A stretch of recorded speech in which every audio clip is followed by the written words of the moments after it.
안녕하세요. 개요병원 임상심리 전문가 문가영입니다. 오늘도 사랑하는 사람들을 위해 저희 개요병원 유튜브 채널을 찾아주셔서 감사드립니다. 오늘 제가 여러분들께 드리고 싶은 이야기는 소진입니다. 더 나아가서는 보호자의 자기 돌봄입니다. 보통 저희 채널을 보시는 보호자분들은 나의 가족의 정신질환을 이해하기 위해 공부하고 증상에 어떻게 대처할지에 관심을 가지면서 열심히 보고 배워오셨을 거라고 예상이 됩니다. 이번 시간 동안에는 잠시 그간 애써온 우리 보호자분들에게 그 초점을 돌려 따뜻한 위로를 전하고 스스로를 돌볼 수 있는 방법을 알려드리고자 합니다. 사실 소진은 우리 모두가 경험할 수 있습니다. 환자는 고통으로 인해 소진되는 것은 물론이고요. 그 옆에 가족들은 그런 환자를 지켜보고 지지해주고 버텨주는 역할을 하면서 소진이 옵니다. 그 밖 테두리에서는 우리 치료진들이 있습니다. 환자와 가족들을 함께 보고 치료를 위해 노력을 하는데 그러면서 소진이 올 수가 있습니다. 우리 모두는 소진을 경험할 수 있다는 점에서 모두가 같습니다. 같은 사람입니다. 오늘은 이 소진에 대한 이야기를 해볼까 합니다. 들어가기 전에 생각하는 시간을 가져보도록 하겠습니다. 내가 지금 어떤 상태인지 돌아보시나요? 거울을 보면서 다른 사람에게 보여주기 위한 내 모습이 아니라 내 컨디션이나 기분을 자주 확인하고 계실까요? 나를 위한 시간을 얼마나 확보하고 계신가요? 각자만의 답이 있으실 텐데요. 잠시 간단한 선별검사 하나 해보겠습니다. 제가 질문을 보여드릴 텐데 몇 가지에 해당되는지 각자 세어보세요. 자, 모두 세어보셨을까요? 만일 이 중에서 3개 이상에 해당이 된다면 내가 지금 소진되었구나 생각하시면 됩니다. 누군가를 돌보기 시작했다면 한 번쯤은 이런 소진감을 경험하게 될 텐데요. 그럼 대체 소진이란 무엇인지, 왜 보호자의 소진 관리가 중요한지, 그리고 이 소진은 어떻게 관리하는지 알아보겠습니다. 먼저 소진이란 어떤 일에 지나치게 몰두하던 사람이 어느 시점에서 갑자기 모두 불타버린 연료와 같이 극도의 피로감을 느끼며 무기력해지는 것을 의미하는 용어입니다. 번아웃이라고도 많이 들어보셨을 텐데요. 맨 처음 이 용어는 의료진에게 적용하려고 만들어진 것인데 지금은 의료진뿐 아니라 직장인, 학생, 보호자 등 어떤 일에 몰두하는 모든 사람들이 경험할 수 있는 것으로 보편적으로 쓰이고 있습니다. 그 중에서도 보호자의 소진은 환자를 돌보는 과정에서 보호자가 겪는 신체, 정서, 심리적 고갈 상태를 의미합니다.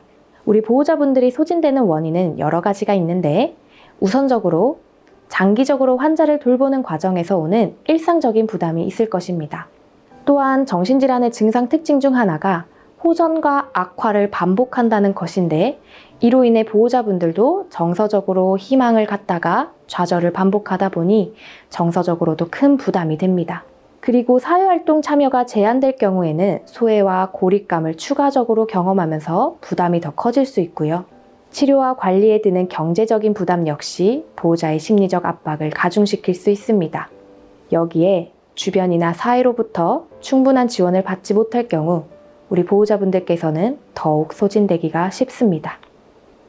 소진의 과정은 이런 단계를 거칩니다. 처음 열정 단계가 있습니다. 내 가족의 정신질환을 알게 됐을 때 성량의 불이 확 타오르는 시기죠. 그동안 얼마나 힘들었을까? 나을 수 있게 내가 최선을 다해봐야겠다. 내가 어떻게든 해보겠다. 그러다 기대되는 것처럼 결과가 빠르게 돌아오지 않으면 점점 침체되기 시작합니다. 하긴 하는데 의무와 책무로 하는 상태입니다. 나 아니면 누가 하겠어? 내가 해야지. 그렇게 더 지속이 되면 희망을 잃게 되면서 내가 잘하고 있는 게 맞나? 이게 다 무슨 소용인가? 좌절을 경험하게 되고 마지막으로는 모든 불이 다 꺼지면서 따뜻함이 하나 남지 않은 냉소적인 상태로 변합니다. 될 대로 되라. 나보고 어쩌라고. 이렇게 소진이 되면 극도의 피로감, 의욕 상실, 냉소적으로 변하게 되면서 우리 가족분들에게 공감을 해주고 싶어도 공감할 여력이 없어집니다. 또한 기억력과 주의력도 떨어지면서 하던 일도 잘 안 되고 심하면 우울증과도 다르지 않는 증상을 겪게 됩니다. 이렇게 되기 전 관리를 해줘야 하는데요. 무엇보다도 보호자분들의 건강이 나빠지는 것이 문제이지만 보호자는 환자에게 아주 중요한 존재이기 때문에 더 그렇습니다. 보호자분들은 환자에게 이런 역할을 합니다. 환자가 주로 소통하는 대인관계이고 때로는 유일한 관계이기도 합니다. 보호자는 환자의 곁에서 증상 발현의 징후를 빨리 알아차릴 수 있고 약물 복용을 격려하거나 치료를 받도록 도와주는 역할도 합니다. 무엇보다 환자에게 희망을 주고 믿음을 줌으로써 정서적인 지지와 안정을 제공하며 회복과 재발 방지에 중요한 지원자 역할을 하게 됩니다. 즉, 보호자는 세상의 위협과 불안에 맞서는 우리 환자들을 위해 주유소 같은 역할을 합니다. 우리 환자분들이 힘이 떨어지고 무서워서 돌아올 때 보호자분들은 그 자리에서 안아주고 지지해주며 다시 힘을 채워주는 역할을 합니다. 그 힘을 바탕으로 우리 환자분들은 다시 한번 세상에 나가 적응해볼 용기를 얻게 됩니다. 근데 문제가 있습니다. 이 역할을 하려면 내 기름통에 기름이 있어야 합니다. 보호자가 되는 것은 때로는 어렵고 까다롭기 때문에 기름이 쉽게 동날 수 있습니다. 기름이 동나면 우리의 삶은 메말라지며 여유가 없어지고 스트레스에 취약할 수 있습니다. 그러면 환자가 내 가족이 다시 돌아와도 안아줄 수가 없게 됩니다. 어떤 마법과 같은 방법으로 마르지 않은 기름통을 갖고 있으면 참 좋겠지만 모든 에너지가 그렇듯 없어지고 쓰임이 있습니다. 그래서 주기적으로 채우고 충전하는 시간이 필요합니다. 내가 충전할 시간을 주는 것, 내 에너지의 고갈을 방지하는 것, 자기 돌봄입니다. 그래서 자기 돌봄의 방법들을 몇 가지 알려드리려고 하는데 그 전에 한번 정리하고 넘어가면 우리는 누군가를 돌볼 때 소진은 따라올 수 있습니다. 잘 돌보기 위해서 시작했는데 소진이 되면 나도 힘들지만 원래 하고자 했던 내 가족을 돌보자 하는 일도 제대로 못하게 됩니다. 보호자의 자기 돌봄은 오히려 소진을 막음으로써 적극적이고 질 높은 돌봄 행동을 증가시킬 수 있습니다. 어떤 마법과 같은 방법으로 이걸 한 방에 해결하는 방법은 없지만 자기 돌봄을 통해 고갈 소진되기 전 관리하고 예방할 수 있는 방법은 많습니다. 많이들 이야기하는 일상적인 관리법 먼저 소개해 드리도록 하겠습니다. 이 모든 건 당연한 이야기이지만 중요한 이야기이기도 합니다. 규칙적인 운동과 수면, 그리고 식습관을 통해 체력을 유지하는 것이 가장 중요합니다.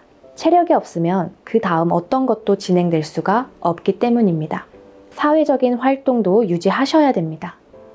소외되고 고립되면 마음이 더 힘들어질 수가 있습니다. 우리 보호자분들도 누군가의 따뜻한 돌봄이 필요한 존재라는 것을 아시면 좋겠습니다. 그럼에도 힘들면 의사나 저희와 같은 심리 전문가에게 상담을 받으셔도 되고요. 휴식 시간은 치열하게 확보하셔야 합니다. 남는 시간에 휴식을 취하는 것이 아니라 이 시간만큼은 내 휴식 시간으로 확보를 하셔야 됩니다. 또한 지금과 같이 다양한 매체를 통해 가족이 가진 질병을 이해하고 돌봄의 기술을 배우는 것도 실제 돌보는 과정에서 대처 능력을 키워주기 때문에 큰 자원이 될 수가 있습니다. 오늘은 소진에 대한 개념과 특히 보호자 관련된 소진의 특징을 소개해 드렸고요. 일반적인 관리법을 안내해 드렸습니다.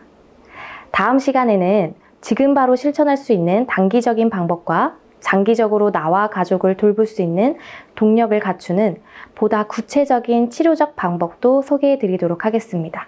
지금까지 개호병원 임상심리 전문가 문가영이었습니다. 감사합니다.